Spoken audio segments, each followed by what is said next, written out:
ତ ଫାଇନାଲି ପଳେଇ ଆସିଲା ଆଉ ଗୋଟିଏ ନୂଆ ସ୍କଲାରସିପ୍ର ନାଁ ହେଉଛି ବ୍ୟାସକବି ଫକୀରମୋହନ ଭାଷାବୃତ୍ତି।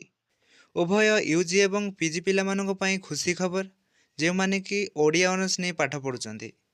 ୟୁଜି ମାନେ କ'ଣ ନା ଅଣ୍ଡର ଗ୍ରାଜୁଏଟ୍, ଅର୍ଥାତ୍ ଯେଉଁମାନେ ବର୍ତ୍ତମାନ +3 ପଢ଼ୁଛନ୍ତି, ଏବଂ ପିଜି ମାନେ ପୋଷ୍ଟ ଗ୍ରାଜୁଏଟ୍। ପୂର୍ବତମ ମୁଖ୍ୟମନ୍ତ୍ରୀ ଶ୍ରୀଯୁକ୍ତ ନବୀନ ପଟ୍ଟନାୟକଙ୍କ ସମୟରେ ରୁଲ୍ ରେଗୁଲେସନ୍ ଅଲଗା ଥିଲା ଏବଂ ବର୍ତ୍ତମାନ ଓଡ଼ିଶାରେ ବିଜେପି ସରକାର ଆସିବା ପରେ ଏହି ବ୍ୟାସକବି ଫକୀରମୋହନ ଭାଷାବୃତ୍ତିରେ କିଛି ନିୟମ ପରିବର୍ତ୍ତନ କରିଦିଆଯାଇଛି। ତ ଚାଲନ୍ତୁ ଭିଡ଼ିଓଟିକୁ ଆରମ୍ଭ କରିବା ଏବଂ କ'ଣ ରହିଛି ସମ୍ପୂର୍ଣ୍ଣ ତଥ୍ୟ ଜାଣିବା। ଭିଡ଼ିଓଟିକୁ ଆରମ୍ଭ କରିବା ପୂର୍ବରୁ ମୁଁ କହିବାକୁ ଚାହୁଁଛି ଯେ ଯଦି ଆପଣ ଆମ ଚ୍ୟାନେଲକୁ ସବସ୍କ୍ରାଇବ୍ କରିନାହାନ୍ତି ତାହେଲେ ଏବେ ହିଁ କରିଦିଅନ୍ତୁ, ଯାହାଦ୍ୱାରା ନୂଆ ନୂଆ ସ୍କଲାରସିପ୍ର ଅପଡ଼େଟ୍ ଆପଣ ସର୍ବପ୍ରଥମେ ପାଇପାରିବେ। ବ୍ୟାସକବି ଫକୀରମୋହନ ଭାଷାବୃତ୍ତି ସାଂସ୍କୃତିକ ପରିଚୟ ଓ ଐତିହ୍ୟ ସଂରକ୍ଷଣରେ ଭାଷାର ଗୁରୁତ୍ୱପୂର୍ଣ୍ଣ ଭୂମିକାକୁ ବିଚାରକୁ ନେଇ ଓଡ଼ିଆ ଭାଷାର ଉନ୍ନତି ଓ ସଂରକ୍ଷଣର ଉଦ୍ଦେଶ୍ୟରେ ଓଡ଼ିଶା ସରକାର ବ୍ୟାସକବି ଫକୀରମୋହନ ଭାଷାବୃତ୍ତି ପ୍ରଣୟନ କରିଛନ୍ତି। ଏହି ଯୋଜନା ମାଧ୍ୟମରେ ଓଡ଼ିଆ ଭାଷାର ପ୍ରଚାର ଓ ପ୍ରସାର ପାଇଁ ରାଜ୍ୟ ସରକାରଙ୍କ ପ୍ରତିବଦ୍ଧତାକୁ ପୂରଣ କରିବା ପାଇଁ ପ୍ରୟାସ କରାଯାଇଛି।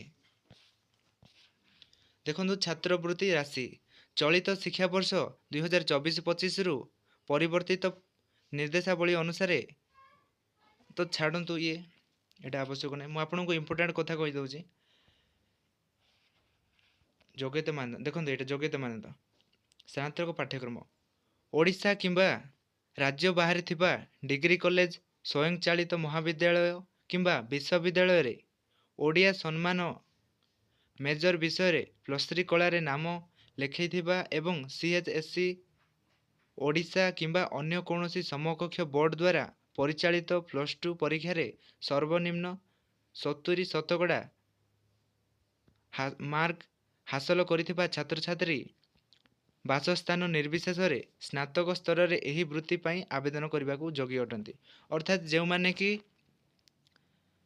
ଏଇଟା ହେଉଛି +3 ପିଲାମାନଙ୍କ ପାଇଁ, ୟୁଜି ଯେଉଁମାନେ କି +3 ପଢ଼ୁଥିବେ, ଅର୍ଥାତ୍ ସେମାନେ +2ରେ 70% ବା 70% ମାର୍କ ଆଣିଥିବା ଆବଶ୍ୟକ, ତେବେ ଯାଇ ସେମାନେ ଏହି ସ୍କଲାରସିପ୍ଟିକୁ ଆପ୍ଲାଏ କରିବା ପାଇଁ ଯୋଗ୍ୟ ହୋଇପାରିବେ। ତାପରେ ରହିଛି ଏଇଟା, ଯେଉଁମାନେ କି ପିଜି କରୁଥିବେ ସେମାନେ +3ରେ ଓଡ଼ିଆ ଅନର୍ସ ନେଇ ପାଠ ପଢ଼ୁଥିବେ ଏବଂ ସେଇ ଓଡ଼ିଆ ଅନର୍ସରେ 60%ରୁ ଅଧିକା ଆଣିବା ଆବଶ୍ୟକ। ତ ଆପଣ ସ୍କ୍ରିନରେ ଦେଖିପାରୁଥିବେ ଏହାର ଆପ୍ଲାଏ ଡେଟ୍ ଅଲରେଡ଼ି ଆରମ୍ଭ ହୋଇସାରିଛି। 20 ଡିସେମ୍ବର 2024ଠୁ ଆବେଦନ ଆରମ୍ଭ ହୋଇଛି ଏବଂ ଆବେଦନର ଶେଷ ତାରିଖ ହେଉଛି 5/1/2025, ଅର୍ଥାତ୍ ବହୁତ କମ୍ ସମୟ ଅଛି। ଗୁରୁତ୍ୱପୂର୍ଣ୍ଣ ଖବର ହେଉଛି ଏହାର ଆବେଦନର ସମୟସୀମା ଆଉ ବୃଦ୍ଧି କରାଯିବ ନାହିଁ।